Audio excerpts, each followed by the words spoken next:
So I'm just going to give you a little brief background of Fiona, and then I'll let her come up here and talk. So having left her native home of the United Kingdom in 1998, Fiona worked in Bangladesh teaching English to tribal people and organizing an international conference on migrant workers. She was an English teacher in Lisbon, Portugal for a year before making Houston, Texas home in 2000. In order to exercise the right to vote and to fully embrace her new home, Fiona became an American citizen in 2008. In 2011, she moved to live and work in New York City.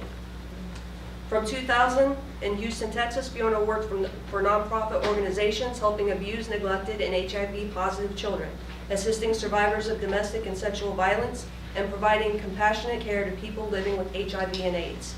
After moving to the Northeast in late 2011, she was development director in Newark, New Jersey for the United Negro College Fund, helping build a pipeline of underrepresented students to and through college. Fiona sits on the National Board of Directors of the Human Rights Campaign currently.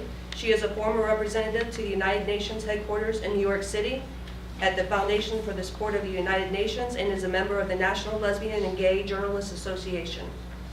Fiona Dawson is a dynamic and passionate advocate for human equality. She specializes in projects that promote diversity, inclusion, and environmental responsibility. She is producing a television news media broadcast looking at the positive ways people are working to end stigma and discrimination against anyone, anywhere in the world. We are so happy to have her, and without further ado, Fiona Dawson.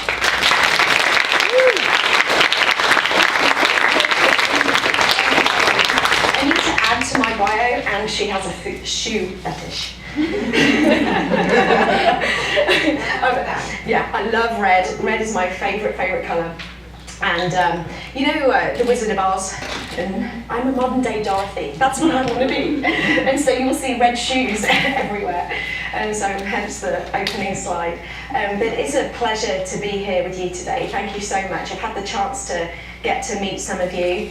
And as I said to each and every one of you, I hope that you will ask me any questions that you want if you haven't got everything answered by the end of me speaking. And then I'm always available, email, Facebook, whatever it is, you know, please contact me.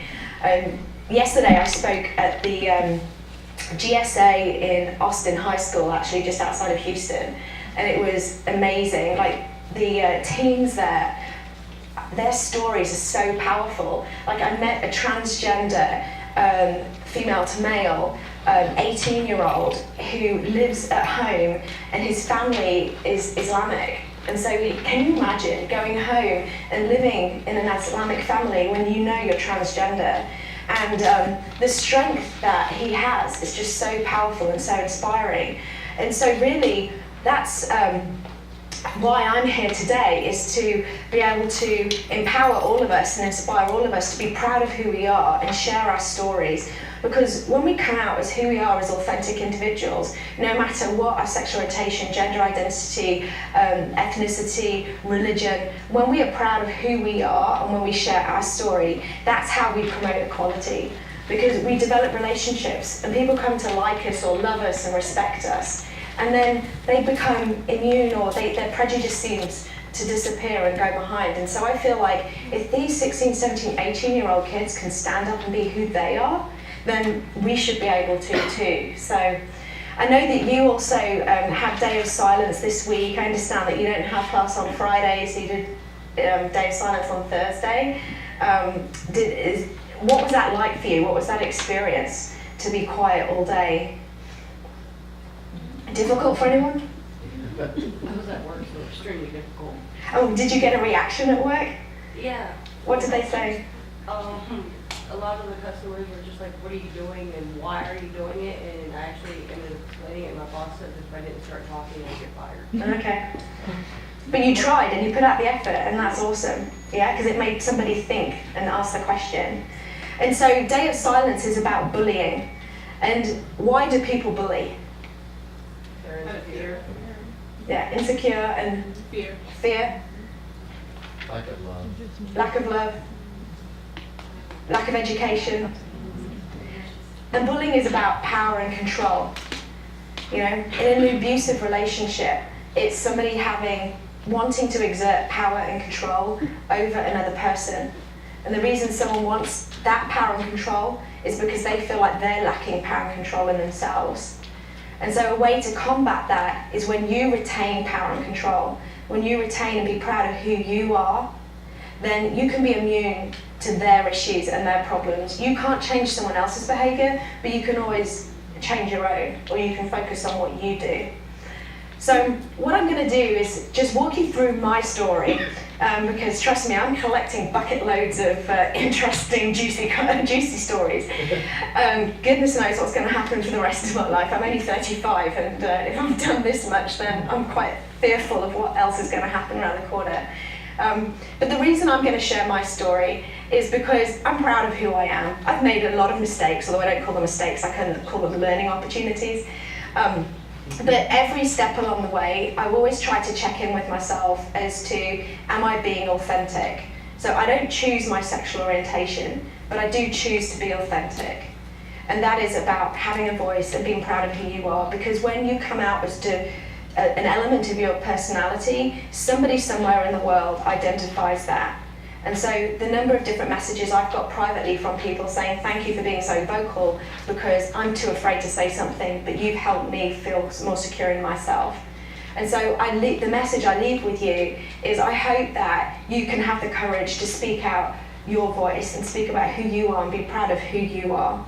So the 3 takeaways, as it were, would be to love yourself first. This is something that has taken me a long time to get to, but I've realised that if I don't love myself completely, then I'm trying to fill a void with other people, and the relationships end up being very unhealthy because you're seeking love and acceptance from someone else. You've got to love and accept yourself first.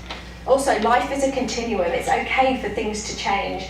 You don't have an epiphany and realise, okay, I'm exactly this person, and that's the person I am for the rest of my life. My experience hasn't been that. I've changed and gone up and down throughout the years, but I haven't been making it up. It doesn't mean that I was wrong 10 years ago. It just means this is who I am today. And the third thing is you are unlimited. Again, going back to the Wizard of Oz, Dorothy theme, have you all seen the show Wicked, or have heard of Wicked? Yeah. Yeah? I love Wicked. I mean, I wake up to Defy Gravity every morning as my alarm clock. And I really believe that those words are inspirational, and so every one of us is totally unlimited in what we have the capacity to do as human beings. We may face a lot of struggles. We may feel like we live in an area with lack of resources or with a lot of prejudice and stigma around us.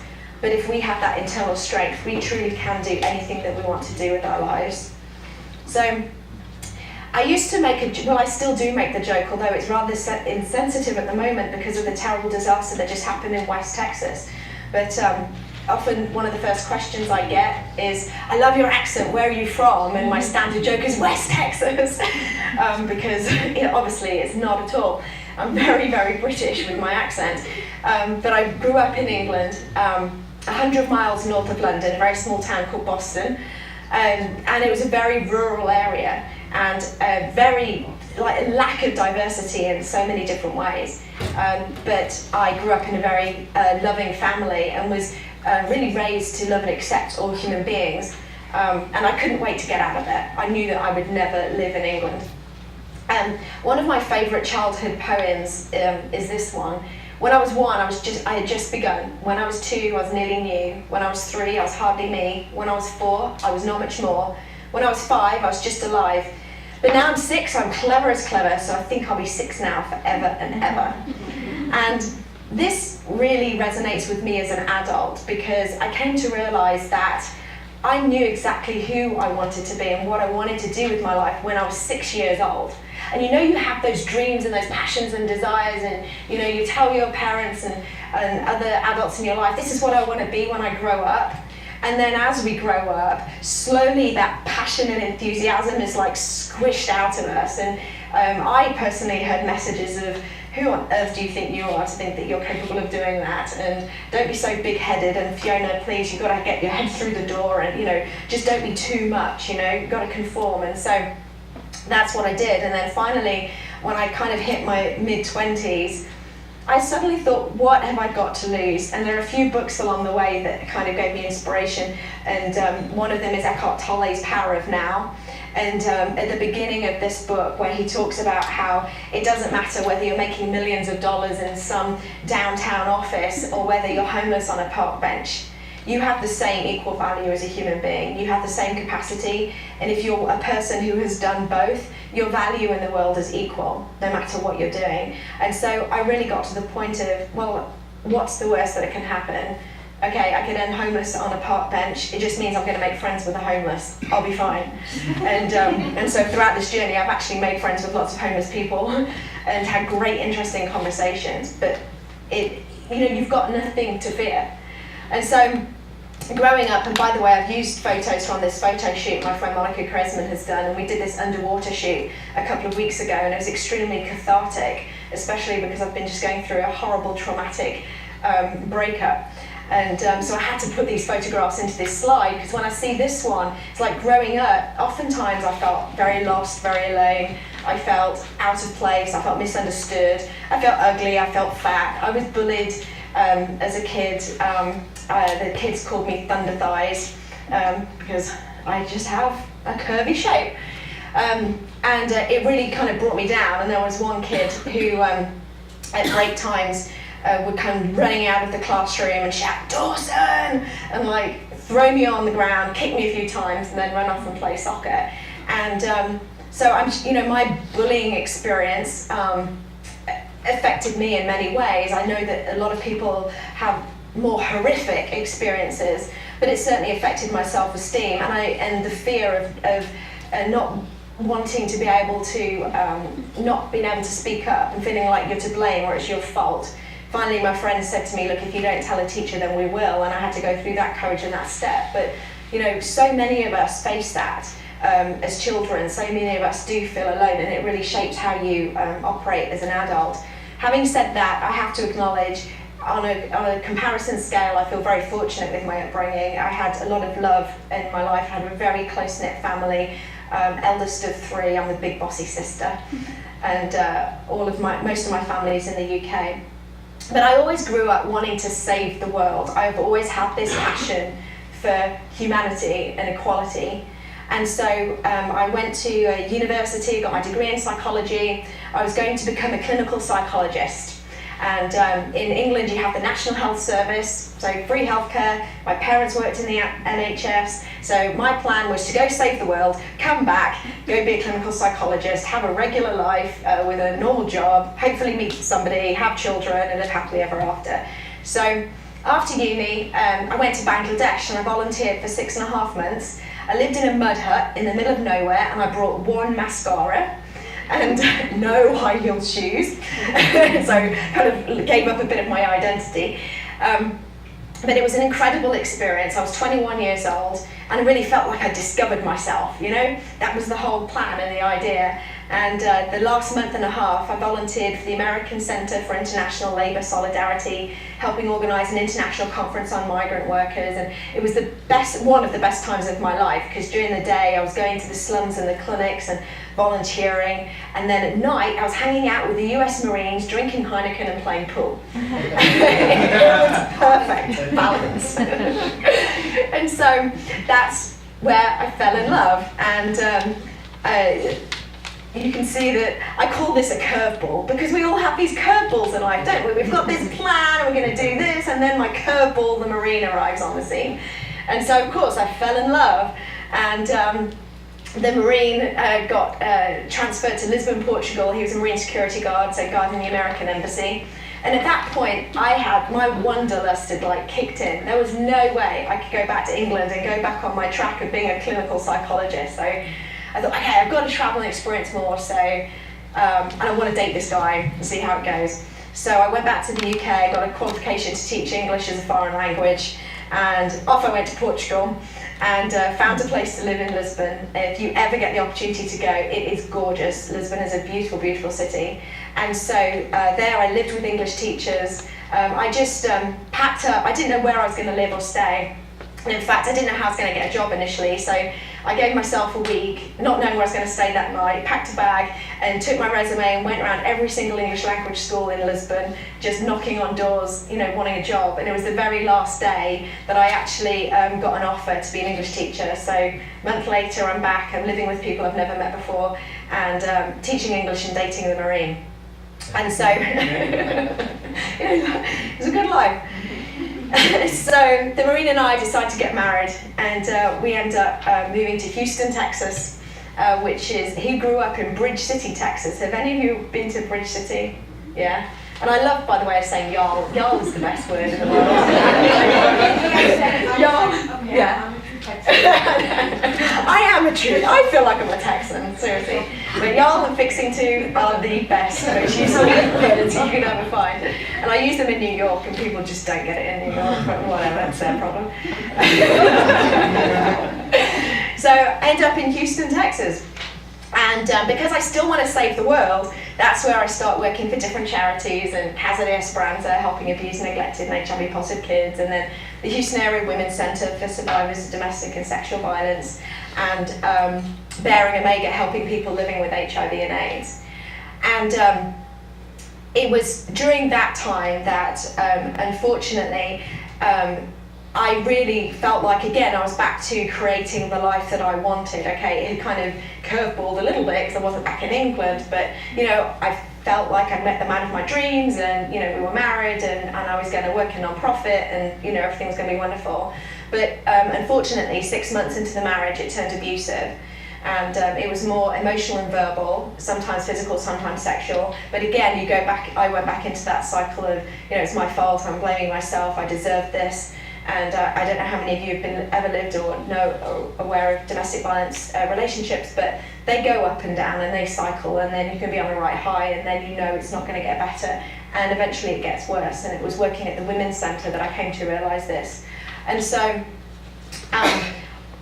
3 years later into this marriage, I'd already tried to leave several times, and I really knew that I need to be me. I need to be empowered. I can't live in this relationship for the rest of my life. I believe I'm going to live till I'm 91, so I can't spend until I'm 91 living in an abusive relationship. I've got so much I want to give to the world. And so there's a lot of fear you go from leaving, because you're taking such an enormous risk. So I was going through that process, and at that time, living in that relationship, I wasn't really focused on my sexual orientation or anything about sexuality of myself.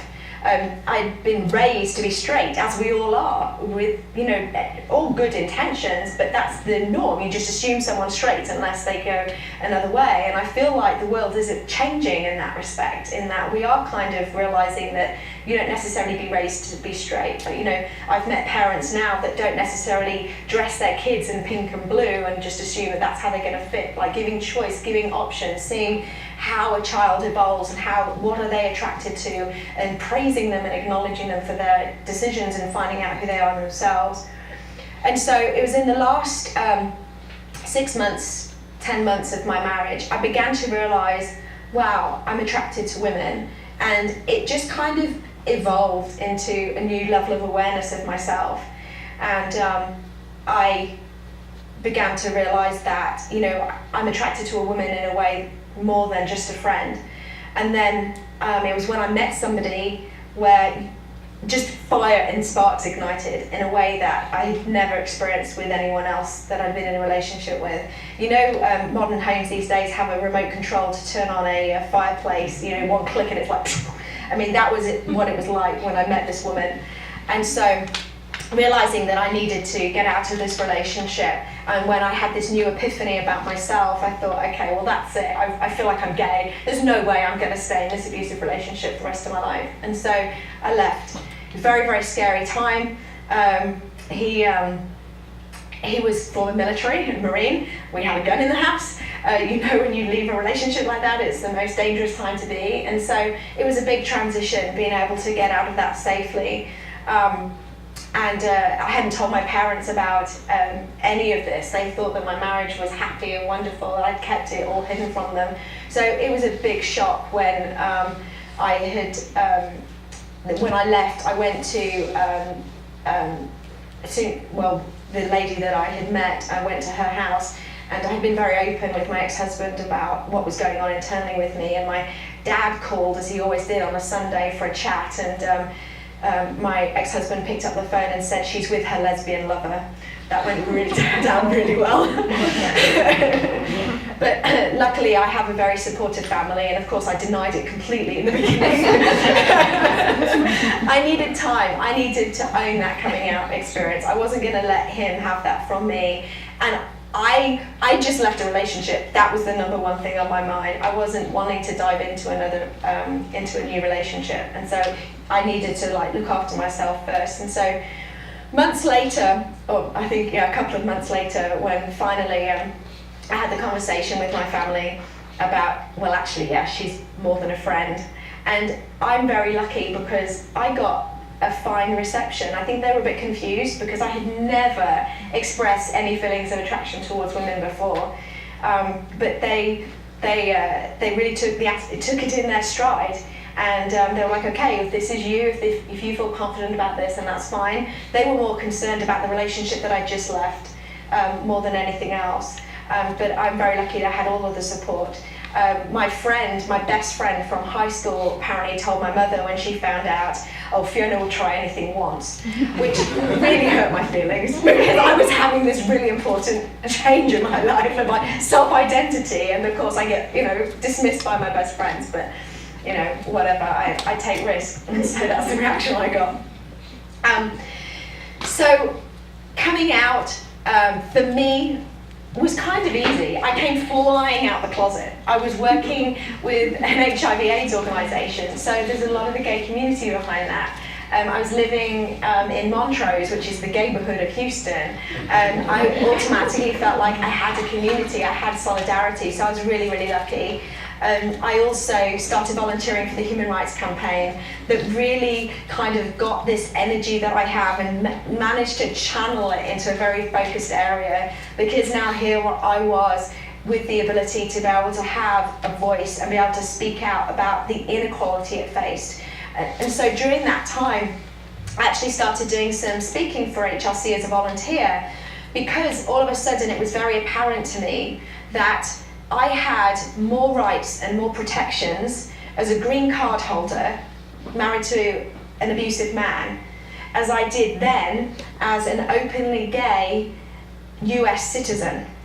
And there are so many different levels of legal discrimination that go into that.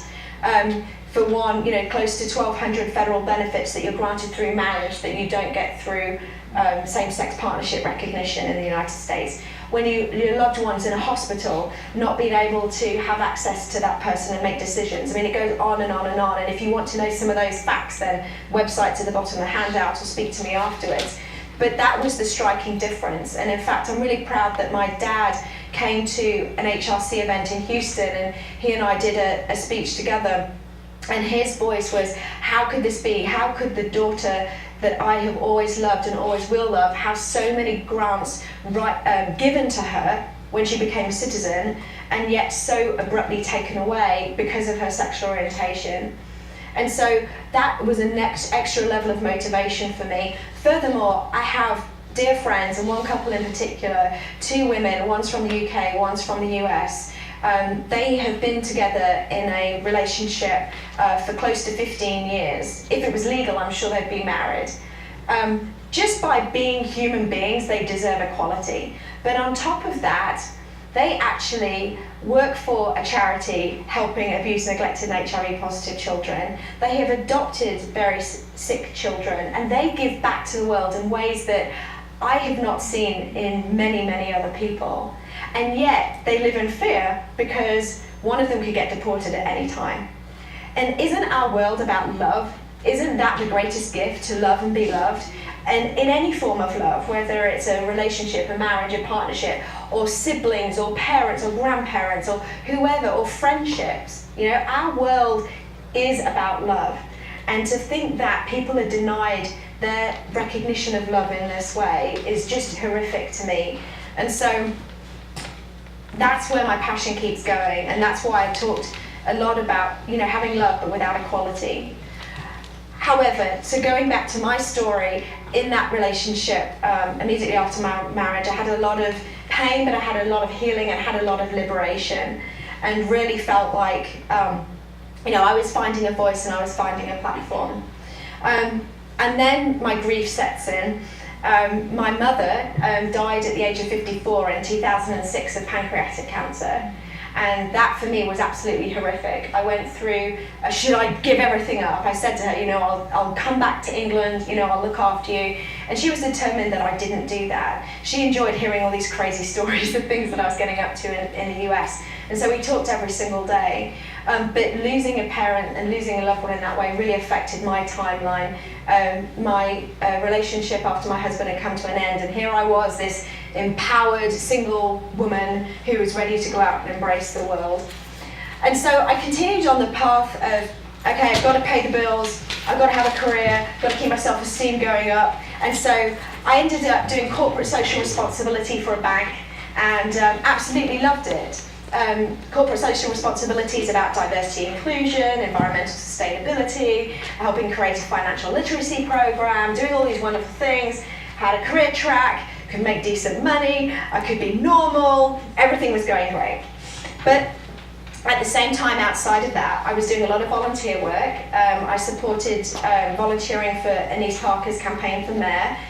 You all know that Houston has a lesbian mayor, right? Which is pretty cool, and New Yorkers don't do that, so I'm constantly saying, do you realize there's a lesbian mayor of Texas? Wow. Yeah, it's pretty cool, isn't it? So I need to get a little napkin. And then, of course, doing a lot of volunteer work for the Human Rights Campaign, so on and so forth. So what I was finding was that even though I was still trying to conform into being respectable and having a career, it wasn't igniting my soul. It wasn't passionate enough. It wasn't outrageous enough. And I came to realize, if I could do anything with my life, what would it be? Well, I came to acknowledge that, yes, I'm a ham. I love being on camera. I love speaking. I love motivating and empowering. And I have an incredible passion for human equality. So if you combine those two things, my dream job is to have my own TV show. So what have I got to lose? If I end up on a park bench, still got my iPhone and just make little videos and put them on YouTube, right? So, whatever. I could have an audience of 5 or 5 million, it doesn't matter. But it's taken a long way for me to be that confident, and I hope that it doesn't come across as arrogant, because I'm constantly chastising myself with my Catholic upbringing, saying, you shouldn't be that outrageous, but you've got to be that outrageous. You've got to have belief in yourself. You've got to let your passion show and just be proud of who you are. Who cares? So if you can see in the distance, that's CNN right there. So my dream job is Sunday afternoons, now with Fiona Dawson on CNN, okay? So that's what I manifest every single day. And so I took that photo the other week, and I love walking past CNN every day. So what I did was I created a demo, and that talks about the show, and then I raised money on Kickstarter, and I went off to India to film a pilot. And in India, I covered stories on sex trafficking, prostitution, and HIV and AIDS. My saying, as it were, is I want to speak from the largest, loudest platform to advocate for human equality. I firmly believe in a world where everyone deserves equal rights, equal respect, and equal responsibility. But I want to remain completely positive. There are horrific things that happen in this world. There's a lot of negativity, and that's what we see blasted on the news day in, day out. And how many people want to come home and be educated about what all the horrible things that have happened in the world? I mean, you get immune to it after a while, like you turn it off, like you push away. You're not inspired or motivated to do anything about it. You need to know it, it's really important. We shouldn't turn a blind eye. But wouldn't it be awesome to be able to find out about what positive, inspiring things people are doing to make it better? So would you like to learn about sex trafficking from the point of the view from the guy that's acting as a decoy that goes into the brothels and rescues them? And then the guy that teaches them karate? And so you see these girls that are rescued from the dark, seedy red light district to this gorgeous, beautiful open landscape where you've got karate, girls doing karate in unison, and then this 28-year-old who's saying, I do this because my dad always said you've got to do a job where you go to bed and you can sleep at night. He goes, I don't make a lot of money doing this, but I know that I'm doing good.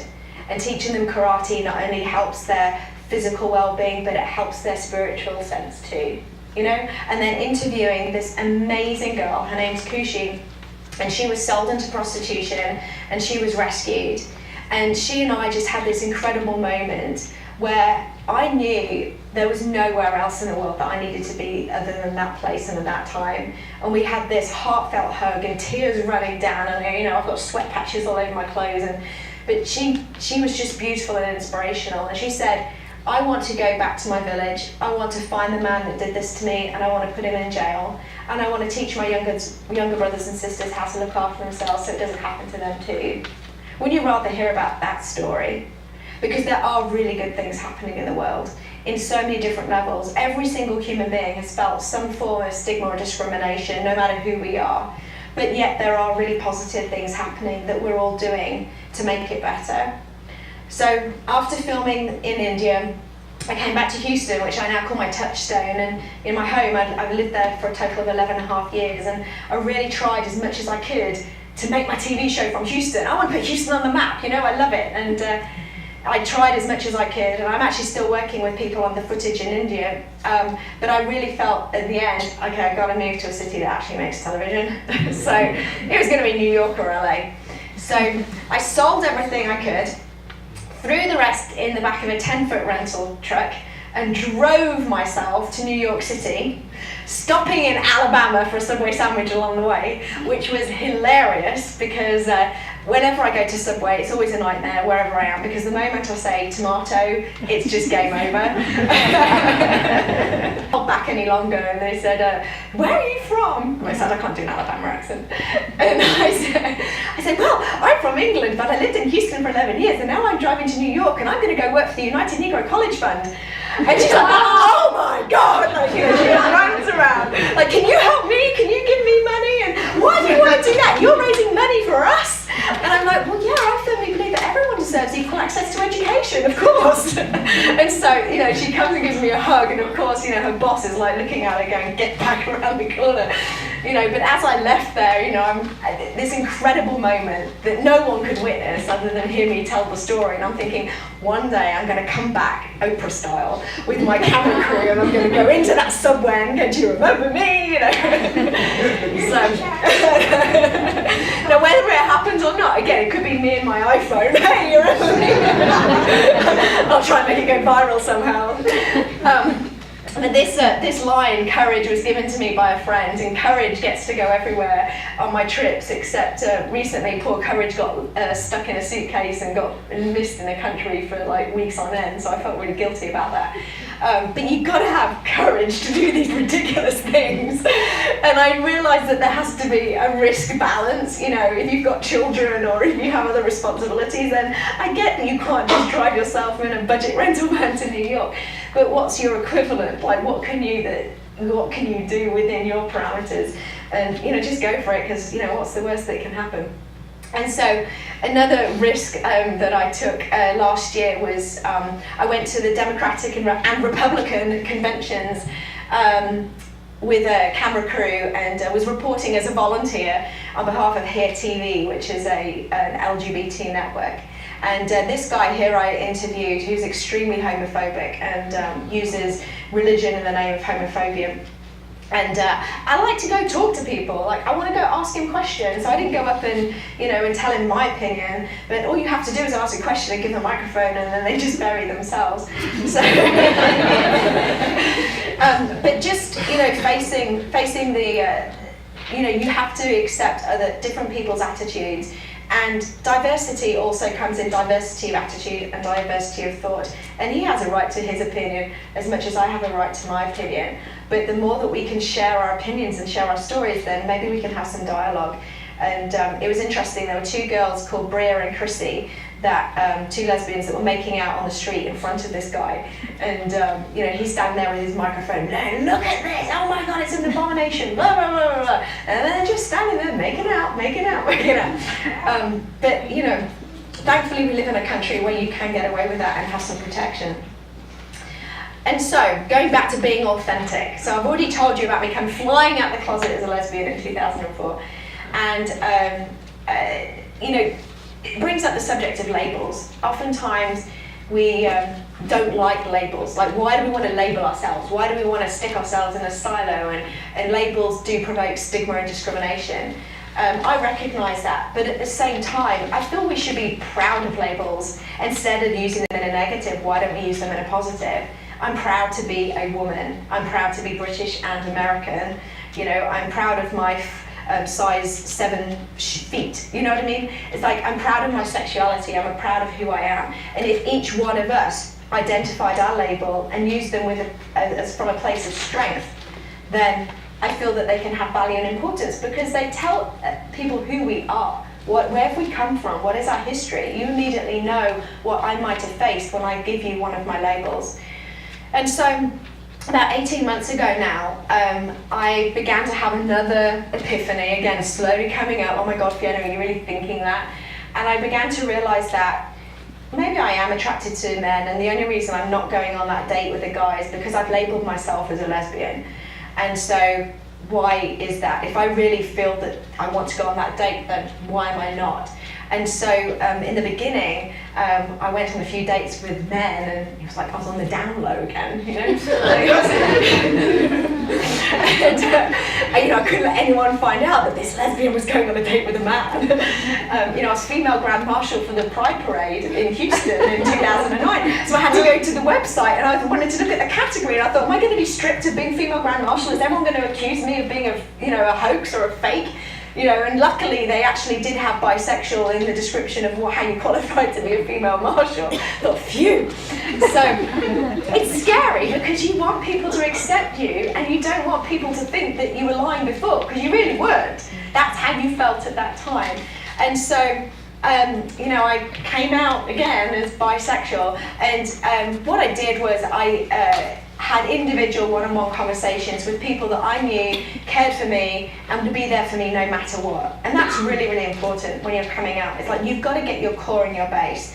And so, you know, I went into this lengthy email and individually sent it to my friends one-on-one, saying, look, you know, this is me, I've had this new epiphany, I need to relabel myself. And when I put this on Facebook, have you got my back? And so, and the reaction was really interesting. Many of my friends said, Fiona, I thought you were bisexual anyway, because they had assumed that because I was married to a man and now I was dating women, therefore I must be bi. Well, no, there was a period of my life where I thought there was absolutely no way I would ever be on a date with a guy ever again. You know, I felt like I was definitely a gay woman, and I was really proud of that. So I thought, well, obviously my messaging was off. But it's also a reflection of how people make judgments of you based on your behaviour. And you know what? That doesn't mean anything. You know, I could be on a date with a guy, that doesn't mean I'm straight. And you know, I could be a date with a woman, doesn't mean I'm gay. And so we all make these assumptions based on what we see on the external. And so that's another reflection of why it's important to be proud of who you are. And now, you know, I go to LGBT events, which, you know, I've been going to for years. And if I was with a woman, of course, you know, I wanted people to see me as a lesbian. Now I go a date with a guy, and I feel like I need to wear something on my forehead, or like a little badge saying I'm actually bisexual. Don't label me that way. So I created a video and posted it out there, and I'm sure that there are some people that are saying negative things about me, but no one's really had the courage to say it to my face or email me or anything like that, so that's fine. I know I can't change everybody. No one is we're not all gonna like everybody 100%. I'm sure that there are people that don't like me, but I can't change that. All I can do is have my authentic voice. I got lots of messages from people privately saying, thank you so much for saying this, because that's how I feel, but I'm too afraid to do it. And especially a lot of women who've identified as lesbian, who said, actually, I feel like I'm more bisexual, but I don't say that because it's just too difficult. I get too much people getting back. And so It was really good, and so since then, my video, if you want to see it, is on my website. And then my friend Kristen, who has a website called yourcomingout.com, as a way for people to be able to share their stories, and people who are questioning their sexual orientation can go there and watch videos and hear stories. And she interviewed me, and we talked for so long. She had to divide it into 3 parts. But it's all up there, and so it's nice to be able to be heard, and it doesn't matter if anyone listens or not. Just having the opportunity to speak your truth is really empowering. So I continue on my mission to find the largest, loudest platform to advocate for human equality, and it's certainly on the outside. Oftentimes it can look like it's really glamorous and wonderful and everything's perfect. I'm very fortunate in that I did recently get to do a lot of international travel, because I'm writing a chapter of a book on risks and recommendations for the LGBT community in terms of disaster. So what is it like if you're in a same-sex relationship or you're transgender and you've got to go to a refugee camp and you live in Kenya, that type of stuff. But at the same time, I continually to put my heart out there, and I continually to trust. And so recently I got terribly burned, and not that I want to, I was about to say, no, I don't want to share too much information, but that's who I am, I share everything. But I just use it as an illustration that, your heart does get crushed and your soul does get almost destroyed. But through sadness, through horrific accidents, through bad times, you can find your inner strength, and you can come up much, much stronger, and you can draw upon that. Because again, what is the worst that can happen? And for me, the worst that can happen was my mum dying. And that was so painful. Nothing will hurt me more than ever than that. And so I know that I can survive anything, and I will get through. And so you've just got to learn from every negative experience that happens to you, and find the good in it, and then latch onto that, let go of the bad, because you can't change that. That's just is what it is. And you've got to empower yourself with it. Don't let it get you down. And what does it all mean when it comes to sexual orientation and gender identity? Who are we? Well, I believe in the Kinsey scale, in that there are many different grades to our sexual orientation. Very, very few of us are going to be 100% gay or 100% straight. Personally, I think 88% of people are probably bisexual in some way. But it also can evolve and change over time. Just because I identified as straight in my teens or early 20s doesn't mean that that's who I am today. And it's okay. It's okay for our lives to be fluid and to change. And the same way with gender as well. I've met people who actually don't identify as being 100% female or male. Personally, I know I'm very woman. I have very male characteristics sometimes that people wouldn't believe. But at the same time, I'm very confident in my gender. But can you imagine being born and feel how confident you feel in your gender, and then imagine that you have the opposite body to your gender?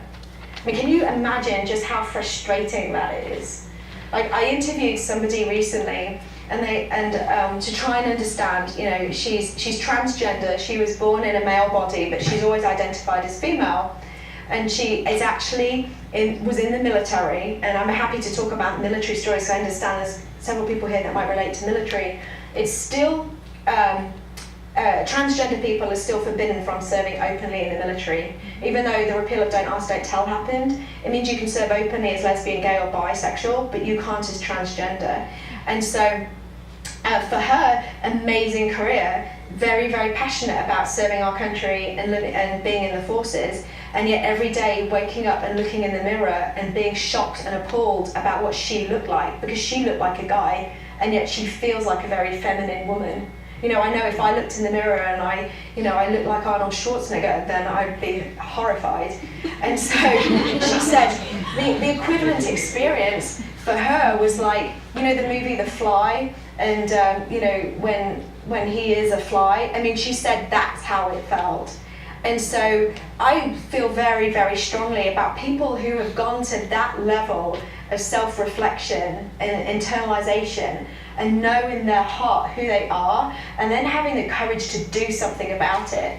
Because so many times we hide behind it, we know these things, but we push them away and we ignore them, and just live our lives in a tunnel vision. But to think that you're going to actually go face stigma, discrimination, and people being really nasty to you just because you realise who you are. I mean, I just think that's horrific.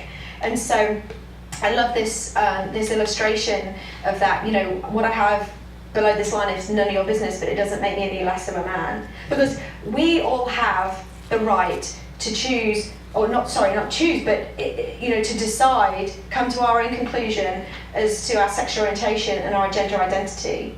And the fact that we think a doctor can tell you who you are when you're born, I mean, it just doesn't logically make sense to me. And so I feel very, very passionate about supporting all human beings, and then I have a special place in my heart for the transgender community. And then when it comes to working for equality from a legal perspective and a federal law perspective, I recently found this this analogy to help remind us of why this is so important. There's a parable that's often used. If you imagine, okay, I've got an empty glass jar, and I fill the jar with rocks, and if I showed that to you, you would agree that the jar is full of rocks, right? The jar is full. I could then get some pebbles, and I could pour pebbles into it and fill it up, and you would still agree that the jar is full. And then I could get sand, and I could pour sand into it, and that would fill all the remaining holes, and the jar would be still full. So in each of those 3 steps, the jar is still full. And so when we're working for equality, we're working for the rocks. Because imagine that the rocks are your family and your friends and your children, the most important thing to you in your world. Those are the rocks. The pebbles are the next level of that, things like your job and your vacations, or nice clothes, or your home maybe, although a home is probably a rock. And then your sand is all the other stuff, all the other things that, cool sunglasses, shoes, whatever it is. But you can live your life with just the rocks and your jar will still be full. The LGBT community has denied the rocks. And how can we allow that? How can we allow our fellow human beings to be denied the rocks in their life? And so that is why this work is so important. And so we can do anything that we want. We can speak up. And this photo I took when I was in DC, a couple of weeks ago, because we've got the Perry and the Windsor cases that are being heard by the Supreme Court. And the Perry case is the Prop 8 with California. And then the Windsor is Edie Windsor, whose wife died, and then she was fined several $100,000 by the federal government because her marriage wasn't recognised, and so it was all an estate tax. And so that case could potentially affect DOMA, the Defence of Marriage Act. And so we'll find out those hearings in June, and then that will dictate the next steps. Marriage equality is going to happen in this country. I'm not a guru, and I can't tell you exactly when it's going to happen, but it is moving forward, and we're going to see it in the next few years. And so, but we have to keep a momentum going, and we have to speak up for one another. Because I love this sign that it wasn't instant. It was 1967. That was when interracial marriage was made legal in the United States. I mean, and that to me is just absolutely shocking. So how far in the future are we going to see and look back and be able to say, wow, I can't believe that same-sex couples were denied marriage equality? And we owe it to our fellow human beings to stand up and speak for one another. We also owe it to share our stories, because when you tell somebody something about you and how you feel, you're giving them an opportunity for them to show you that they do love you. And you have to give people that chance, because life is all about love. Also, weird is quite normal. We're all weird. And I love this little mem that went around from Dr. Seuss, and that we're all a little weird and life's a little weird, and when we find someone whose weirdness is compatible with ours, we join up with them and fall in mutual weirdness and call it love. So, I found a lot of weird people that I've ended up in love with, but oh well.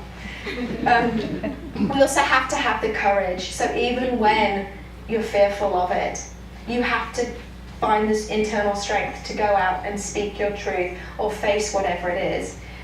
What I tend to do, if I'm faced with a situation and I don't know what to do and I'm afraid, I tried to check in with 3 different parts of me. One being logically, put everything else aside, logically, does it make sense?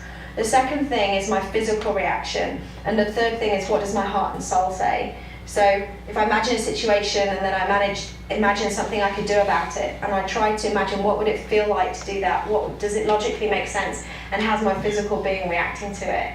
And if all those 3 elements of me are all in unison and all come to the same conclusion, and I'm still afraid, and I say to myself, well, it just means that the reward is going to be so much sweeter. That, in the face of the biggest challenge, when you actually go through that and come out of that, the sense of satisfaction is so much greater than the fear that you had in the first place. And to remember that we're beings, we're not doings. And so, the message, the campaign, it gets better. And it's the videos of adults telling kids, don't worry, you're being bullied right now, but it gets better. I see value in that, but at the same time, I said to these kids at high school yesterday, you shouldn't wait for it to get better. You shouldn't wait another 14 years until you're a grown adult and, it's okay now. No, it should be better right now. We all have the power as individuals to make it better right now. And I don't think anyone should ever wait for that.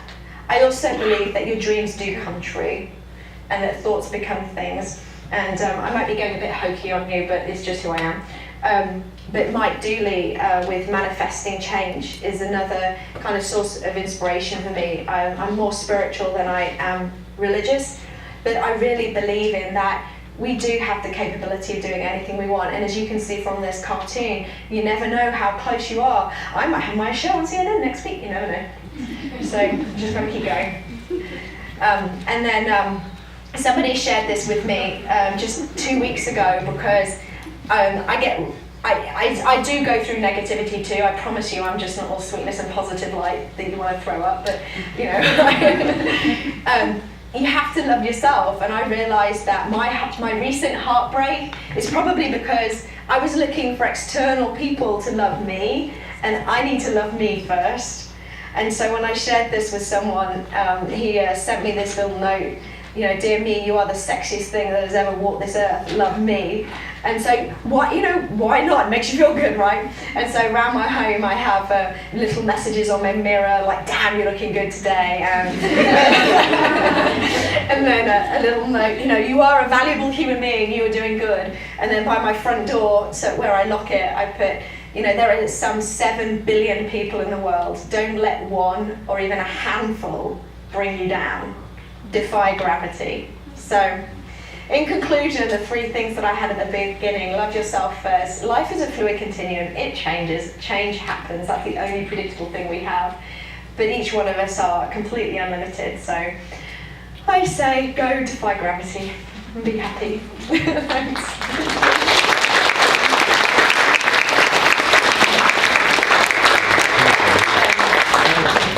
The handout that Michelle, and I should have said this at the beginning as well, and hopefully I did, but I really thank you sincerely for giving me the chance to come out and see you today and speak with you, share my story, and I hope that you can have some kind of inspiration or like something has changed in your mind because of this.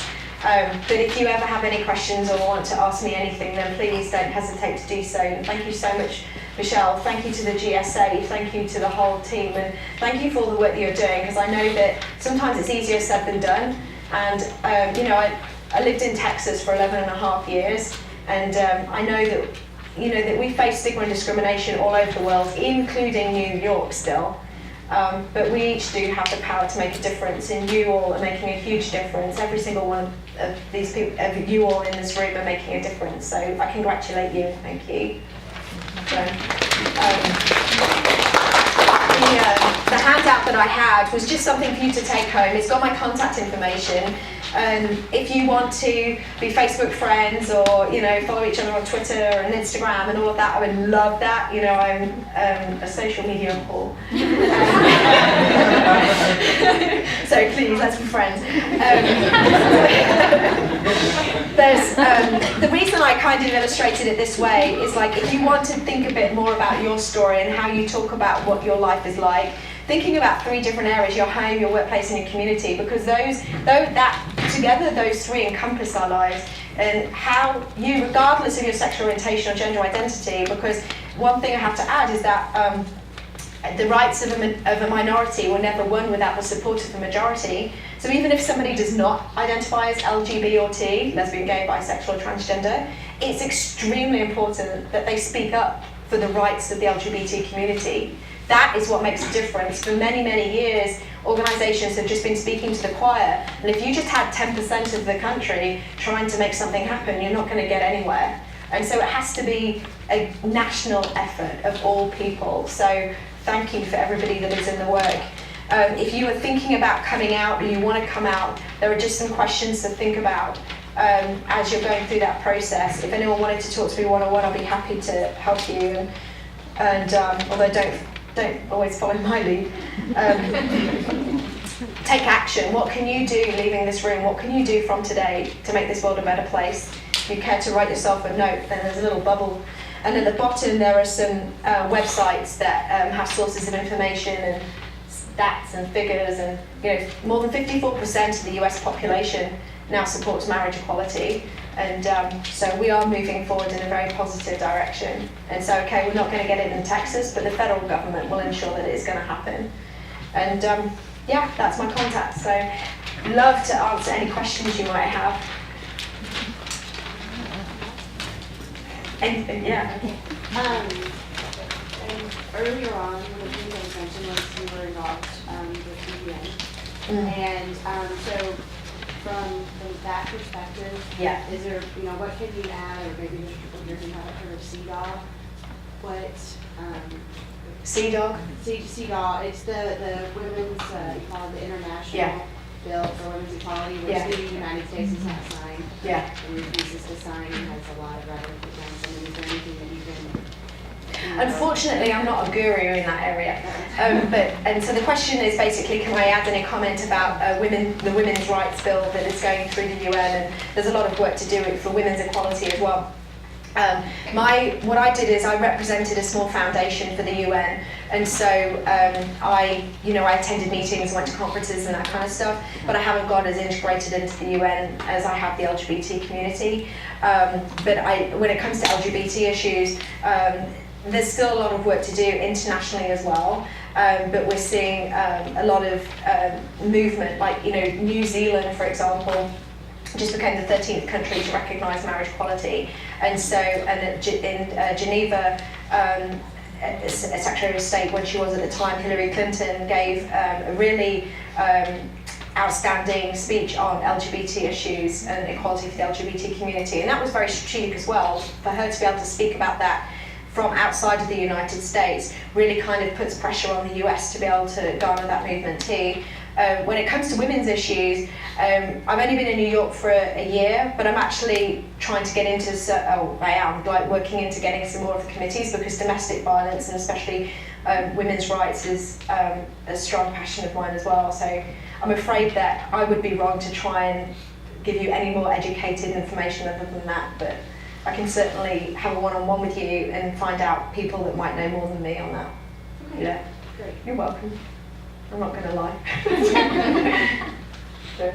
Can you help me to understand the importance of the Gay Marriage Act, and help me understand what is the fight for marriage as opposed to what kind of rights are people being denied that they can't just go get legally, that they can only get through marriage? Okay, I'm going to answer your question. First of all, I always like to do this with every question. Is there anyone in the audience that would love to speak on it first? And if not, then no. Okay.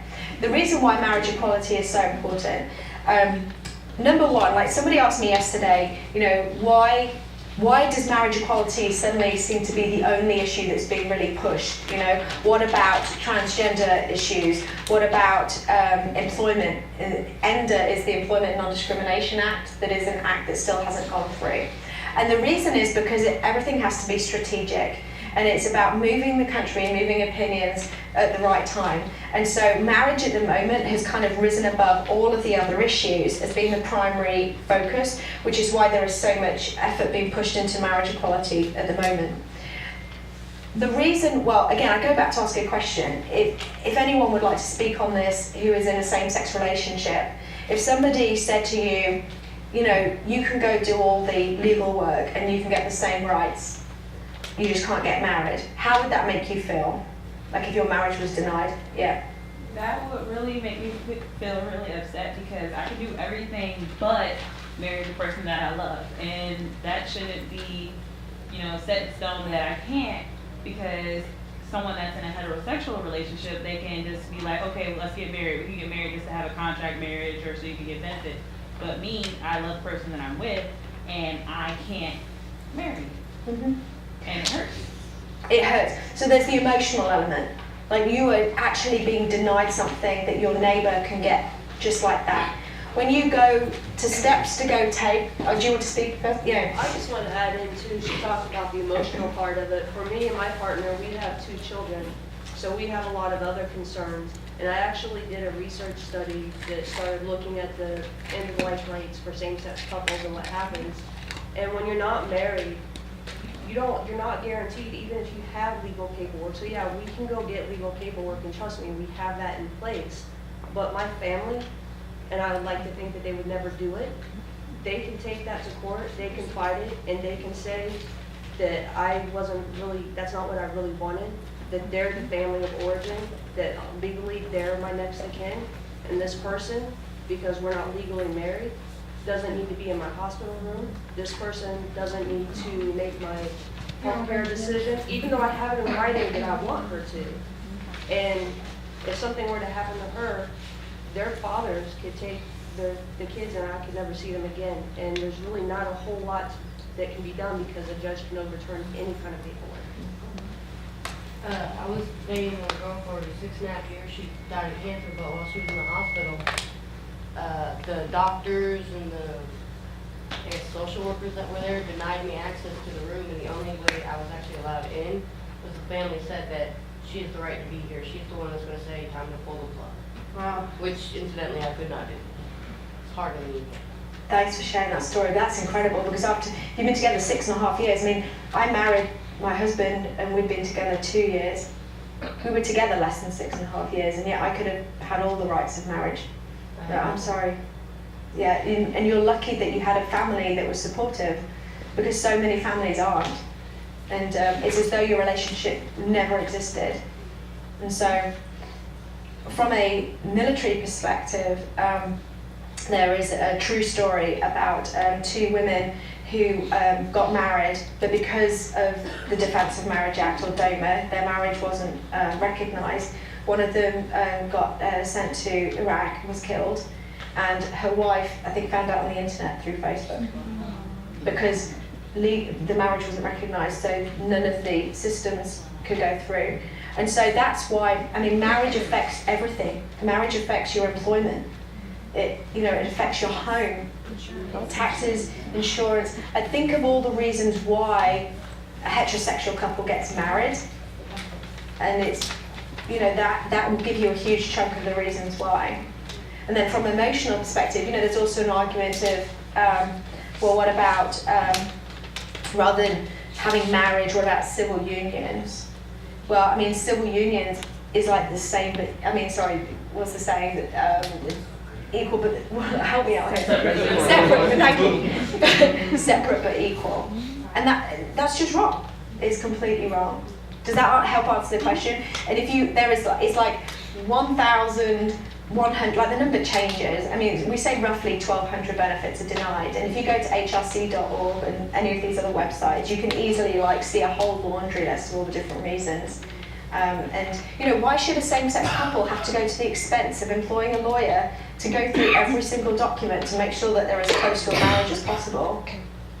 So, faith and religion comes up a lot as well as an argument, and the Human Rights Campaign has a program called the Faith and Religion Program, and we educate faith and religious leaders in understanding the issues, and to then support LGBT equality and be able to help message that from a religious perspective and help people understand that you don't have to give up your religion to be able to support equality.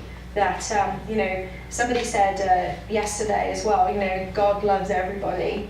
And, whatever your spiritual belief, surely we believe in love. And, same-sex, people who are in love with someone of the same sex are really not that much different from people who love someone of the opposite sex. It's just about love. Any other questions? Wow. I numbed you into silence. We're all contemplating. Contemplate, good. Well, if you think of something afterwards, just let me know. But if there aren't any other questions, then Are there any books, other books that you would suggest reading? I hope this one. To be honest with you, no, I don't have any other books. Like a lot of the reading, and I just do online, and I get fed up with keep fed through websites and that kind of stuff, and the top ones that I've already put on there. From a life in general, and the reason why I share my story with lots of other things that aren't necessarily related with LGBT equality is because we are whole human beings with all these different dimensions and things that are going on in our lives. And regardless of whether I've had to face challenge from a sexual orientation perspective or from a employment perspective or immigration perspective, it's just the little things along the way about the power of now and manifesting change, and the poem about when I was 6 years old. It's like just tapping into those little things in life, and that's what feeds me. But I'm sure that you will find your inspiration in other ways. And resilience. You're talking about everything you go through a situation and you come out of it okay, and you bring something, you take something with you. Yeah. Bring into the next situation, resilience. I'm like a cat. Seriously. And I have to tell you, recently I've been going through a really bad trauma. Like I've been crying around my apartment with tears, snot and makeup running down my face. And I'm damned if I'm gonna let that stop me, It's like you just gotta keep going, and if only you knew, if only we're being recorded, so I'm not gonna say all that much, but if you want to know the real side, speak to me afterwards. But despite what happens in life, you just gotta keep living it, right? Yeah. On this sheet, it mentions that in 29 states, it remains legal to fire somebody. Is it true in Texas? Yeah. In Texas, there are no protections whatsoever for the LGBT community. Do you realise there's a bill that's going through? Homosexual sex is still on the books in Texas as being against the law. And it's Lawrence v. Texas that changed it nationwide, okay? So get this, 2 guys, they're practically married if it were legal, living in their own home. Their home gets raided by the police at night and someone barges into their bedroom. Can you imagine someone coming into your bedroom where you were in bed with your spouse by the police and you get arrested? I mean, it's horrific. And so that case went all the way up to the Supreme Court, and it was deemed unconstitutional. And that case is what took any other law in any other state off the books against homosexual sex. I mean, it's ridiculous. And so in Texas, it's still on the book. So in Texas, it's it's still against the law to engage in homosexual sex. And I don't know all the tiny little details of it, because you could go that heterosexual couples could get arrested too. But anyway, we won't go that far. But yeah. And that's why with the employment, it's ENDA is the Employment Non-Discrimination Act, and it went through in 2008, and adding transgender has been, at that time, was a big issue because people didn't understand transgender issues, and it's just been a big conflict. And when you get marriage equality, that is going to help push employment protections as well. But corporate America is leading the way. A lot of corporations actually have non-discrimination policies that include the transgender community in their company handbooks. And so corporate America realizes that it's the right thing to do. And they know it makes business sense. You spend more time at work than you do doing anything else in your life. You have to feel empowered and recognized, and that you're not leaving something at home. And in order to be productive and make the company money, just as one example. And so, again, equality is happening. We are getting there, but we just got to keep going at it. So, This is gonna be last, anyway. well, I mean, that's why I enjoy doing stuff at the federal level, because the federal government will determine it for Texas. But there are groups like Equality Texas that you can get involved in. Equality Texas is based in Austin, and you know, they have work that you can do. The Human Rights Campaign has volunteer steering committees in Austin, Dallas, Houston, and San Antonio. So there are lots of different organizations that you can do if you want to get involved.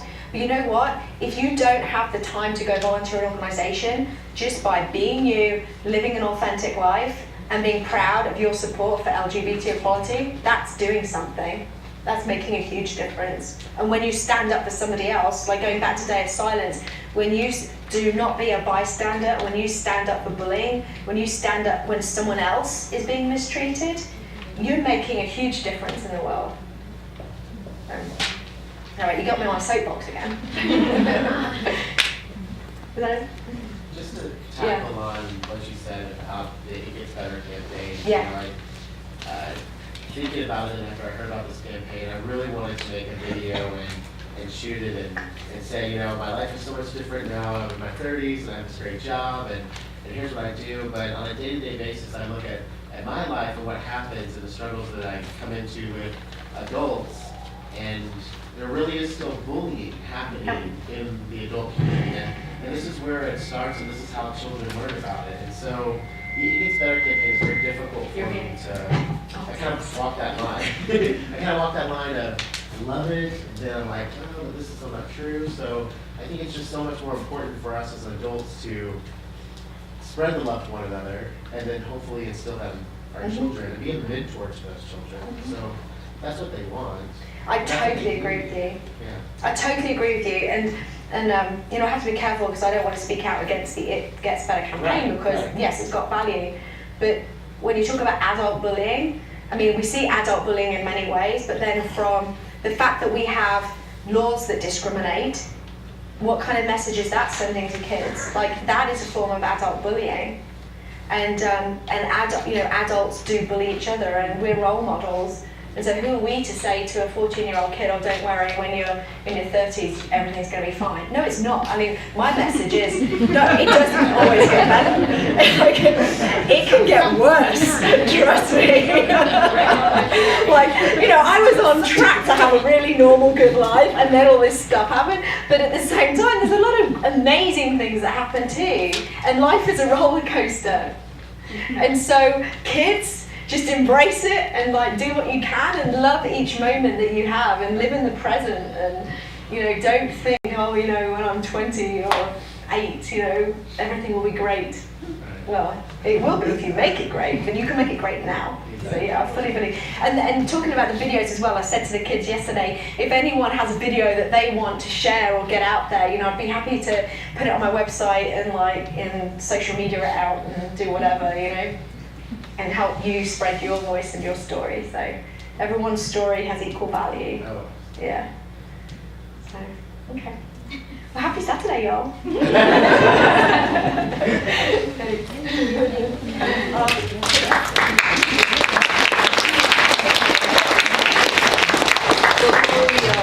we leave, can I get all the members of GSAW to come up here with me?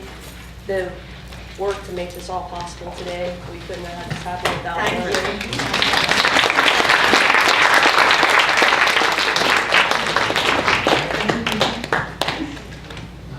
Come up here.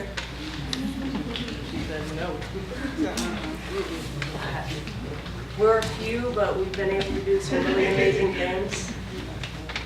Yeah, you guys are amazing. And we want to thank you for coming out here and supporting us today. And as a group, we just had something we wanted to present to you. Oh, For our appreciation thank for you coming. you. Thank you so much. That's amazing. Oh, wow. Okay. It's an awesome ring. And it's definitely going to replace this one. Think in basic equality. Thank you. How did you know? That's perfect. See? That's amazing. Thank you so much. It means the world for me to come out and see you all. And again, you know, it's people organising and getting together, that's what makes a difference. So thank you for all the work you do. Yeah, I'm not going to say no now.